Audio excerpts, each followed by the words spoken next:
Hello everyone. आज हम सुबह सुबह रेडी हो गए थे और ये मैंने जूते लिए थे कल वुडलैंड के, और मेरे को एकदम से भी सेटिस्फेक्शन नहीं हो रही थी पहन के कि मैं इनको लूँ या एक्सचेंज करूँ। मुझे समझ नहीं आ रहा था। आप लोग कमेंट करके बताना कि कैसे लग रहे हैं। उसके बाद हमने अपनी गाड़ी उठाई और हम लोग निकल गए पंचकुला की ओर, क्योंकि मुझे आज देखनी थी नई गाड़ी जो कि मुझे अपने लिए बुक करवानी थी, जो नई गाड़ी आ रखी थी। तो मैंने सोचा सबसे पहले महिंद्रा के शोरूम में पहुँचा जाए। तो उन्होंने मुझे गाड़ी दिखाई। देखिए इसका जो सिस्टम है बहुत प्यारा है, स्पेस भी बहुत अच्छा है इस गाड़ी का, और साथ के साथ इसकी जो लाइटिंग है छत की वो चलती है म्यूज़िक के अकॉर्डिंग। आप उसको सेट कर सकते हो। आगे की लाइट भी आपकी डिस्को लाइट है, वो भी आपकी उसी हिसाब से चलेगी। हमने पूरा गाड़ी को अच्छी तरह से देखा और कलर भी हमें बहुत पसंद आया, ये रेड वाला। मुझे पर्सनली ये गाड़ी अपने लिए चाहिए थी। उसके बाद मैंने देखी दूसरी गाड़ी, ये है 7 सीटर।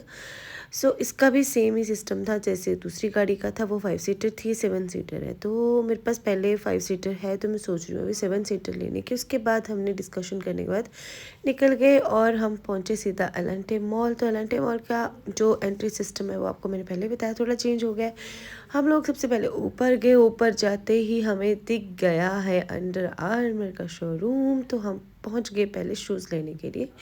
इनको लेने थे अंडर आर्मर के शूज़, तो हमने वो परचेज़ किए सबसे पहले अच्छी तरह से सेट करके। उसके बाद हमने लाइफस्टाइल गए, हमने डेनिम देखी अपने लिए। हमने मेकअप का सामान लेना था, हमने वो भी देखा अच्छी तरह से चेक करके। हमने बहुत सारी शॉपिंग कर ली थी, 2 बॉक्स भर के थे। पूरा मेकअप जितना ख़त्म हो गया था वो लिया, जीन्स ली, शूज़ ले लिए, नेल पेंट्स ले लिए। उसके बाद क्या था, फिर थोड़ा सा अपने आप को देखते हुए कि वाह आज हमने इतनी शॉपिंग करी है, और बहुत खुश हुए हम लोग कि आज हमने इतनी शॉपिंग करी भर भर के। भगवान, फिर क्या था, यहाँ पे इन्होंने बहुत प्यारी डेकोरेशन कर रखी थी, जो कि पांडा जो थे यहाँ पे उल्टे सीधे लटका रखे थे। पता नहीं किस खुशी में ये खुदकुशी कर रहे थे, तो मुझे भी नहीं पता चल रहा था। आगे से आवाज़ें भी आ रही थी इतनी इनकी चीखने चिल्लाने की। तो मैं देख रही थी आवाज़ कहाँ से आ रही थी, तो देखा अरे वाह, ये तो अपने आप को फांसी से बचाने की कोशिश कर रहा है पांडा। उसके बाद हमने किया थोड़ा सा फ़ोटो शूट बाहर आकर के। आई लव चंडीगढ़ के पास। मैंने कहा चलो आप चंडीगढ़ आए हो तो थोड़ा सा शूट तो बनता है।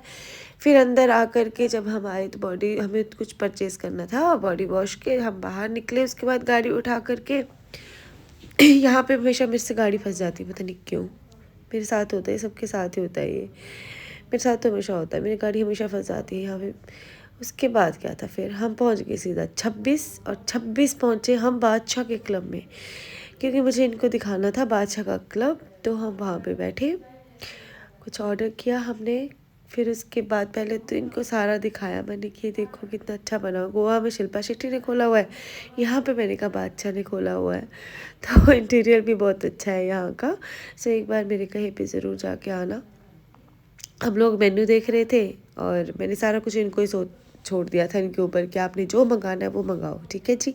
उसके बाद इन्होंने ऑर्डर, सबसे पहले तो इन्होंने स्टार्टर दिए हमें फ्री में। फिर हमने ड्रिंक मंगवाई अपनी। उसके बाद इन्होंने सूसी मंगवाई, जो कि प्रॉन सूसी थी, बहुत अच्छी थी टेस्ट वाइज। फिर इन्होंने ड्रम स्टिक्स मंगवाए थे। हमने ये खाए। इसके बाद हमारी कॉकटेल्स आ गई थी, मॉकटेल्स भी आ गई थी। और इसके बाद हमने बहुत अच्छी सी पी एक LIT, जो कि एक ही बहुत थी हमारे लिए। फिर हमने खाने का एंजॉय किया। उसके बाद हम लोग जैसे बाहर निकले, मैंने कहा चलो जी थोड़ा शूटिंग वूटिंग, थोड़ा फ़ोटोशूट भी करवा लिया जाए। हमने यहाँ पे करवाया बहुत अच्छा सा शूट। और क्या था, देखो इतना कुछ खाने के बाद बिल देखो पहले कितना आया, सिर्फ 6,000 रुपये का। है ना बड़ी बात, बहुत छोटी बात है ये। इतना कुछ खाने के बाद सिर्फ इतना सा बिल। उसके बाद हम निकले और वॉशरूम, मैंने कहा चलो एक बार इनका वॉशरूम भी देख लिया जाए कि कैसा बना हुआ है, क्योंकि इन फ्यूचर बहुत चीज़ें दिमाग में चल रही होती हैं, तो बहुत चीज़ों को देखना पड़ता है। जैसे बाहर आई मुझे लगा ये मैडम चल रहे हैं, पर चौंक की भैया को देख के मैंने कहा ये कहाँ से आ गए, माय गॉड। मैं तो इनसे ही बातें करने लग गई थी। फिर उसके बाद मैं पहुंच गई दूसरे क्लब, जो बिल्कुल खाली पड़ा हुआ था। टाइम अभी रात के 11:30 हो रहे थे। वेगस पूरा खाली पड़ा हुआ था। फिर भी मैं वहाँ से, हम लोग निकल गए। मैंने कहा छोड़ो, क्लबिंग का बाद में रखेंगे किसी दिन। यहाँ से भी हम लोग बाहर आ गए। फिर क्या, मूड ऑफ क्लब ऑफ, मतलब क्लबिंग नहीं कर पाए। तो फिर क्या था, हमने अपनी गाड़ी उठाई, ये तो फ़ोटो से नहीं, इनको तो मज़ा आता फ़ोटो से, ये तो फ़ोटो लेते रहते हैं। फिर हमने अपनी गाड़ी उठाई और गाड़ी उठा के सीधा पहुंच के हम अपने घर। अब मिलते हैं कल, बाय बाय।